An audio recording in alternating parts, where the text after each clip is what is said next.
सर्वप्रथम मैं माननीय मुख्य अतिथि महोदय जी का स्वागत सम्मान करता हूं और इसलिए सम्मान करता हूं कि इस विद्यालय का मैं स्वघोषित सदस्य हूं, स्वाधिगृहित।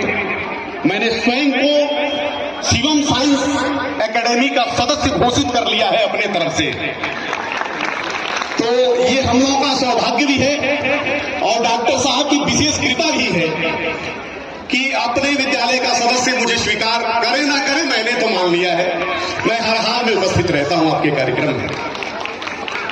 और जब यह संस्थान ऐसे विशाल व्यक्तित्वों को आमंत्रित करके सम्मानित करता है और इन बच्चों को अपने आशीर्वचनों से अभिसिंचित कराता है, तब हृदय से ये उद्गार आती है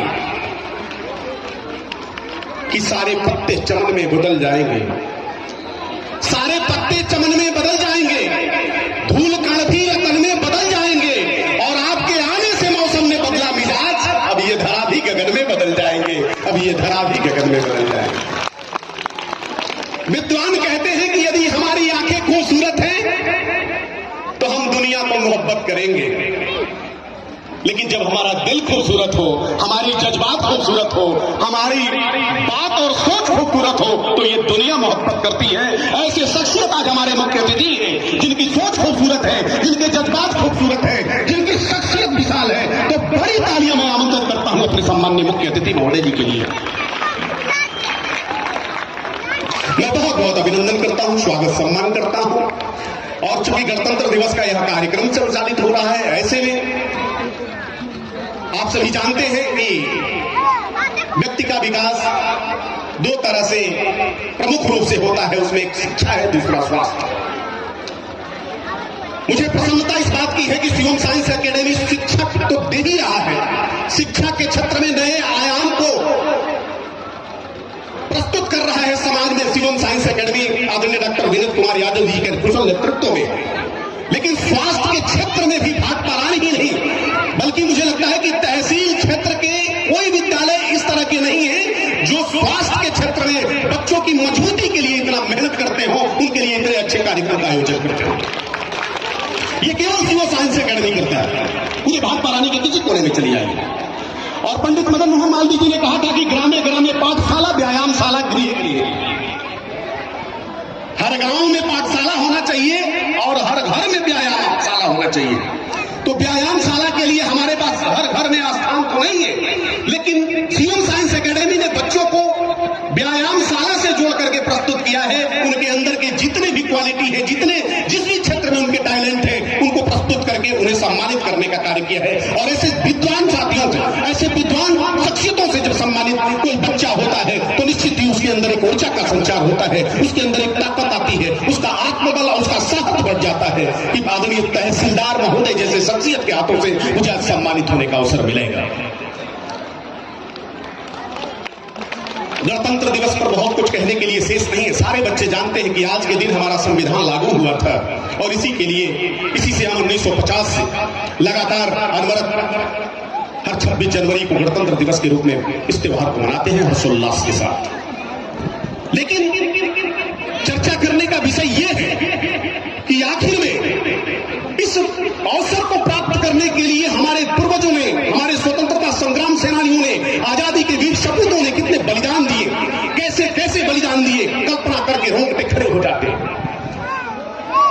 गुरु गोविंद सिंह के 4 बच्चे जो युद्ध में मारे गए और 2 को मुगलों ने पकड़वा लिया, तो आज धर्म स्वीकार करो, नहीं तो दीवारों में चुनवा दिए जाओगे।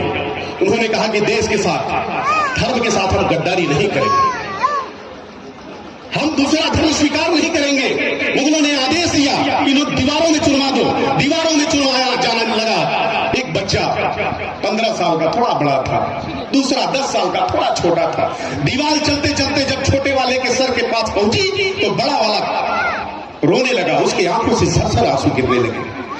जब उसके आंसू छोटे वाले के चेहरे पर गिरने लगे तो छोटा वाला देखा अपने बड़े भाई को और कहा कि भैया, क्या आपको मरने से डर लगता है?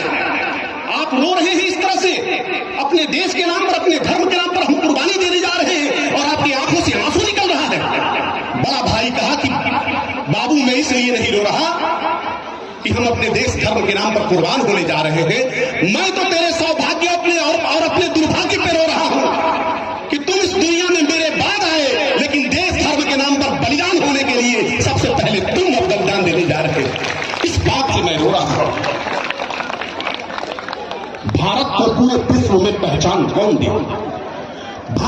पूरे विश्व में पहचान तोड़ दे, आजाद भगत सुभाष सा संतान तोड़ दे, और हम चाहे तो कर सकते हैं दुनिया में हुकूमत। लेकिन सवाल ये है कि बलिदान कौन दे, लेकिन सवाल ये है कि बलिदान 8 साल की बेटी राणा साहब पेशवा की हेडलॉक ने पकड़वा लिया और कहा कि अपने बाप का पता बता दो, उन्होंने दस्तावेजों को कहां छुपा के रखा है इसका पता बता दो। 8 साल की बेटी ने कहा कि मैं मर जाऊंगी, मरना स्वीकार है, लेकिन पिता का पता नहीं बताऊंगी, दस्तावेजों का पता नहीं बताऊंगी। अगर इस दुनिया में सारे लोग आज तैयार है देश पर कुर्बान होने के लिए, तो इस देश की बेटी का भी योगदान कुर्बानी में जाएगा। इस बात के लिए मैं तैयार हूं। हेडलॉक ने कहा कि ये गुस्ताख लड़की है, इसके शरीर पर पेट्रोल गिराओ, इसको जला दो। सिपाहियों ने उसके शरीर पर पेट्रोल गिराया, माचिस की तिल्ली हेडलॉक ने जलाई, उसके शरीर पर फेंक दिया, उस बच्ची का शरीर धू धू करके जलने लगा।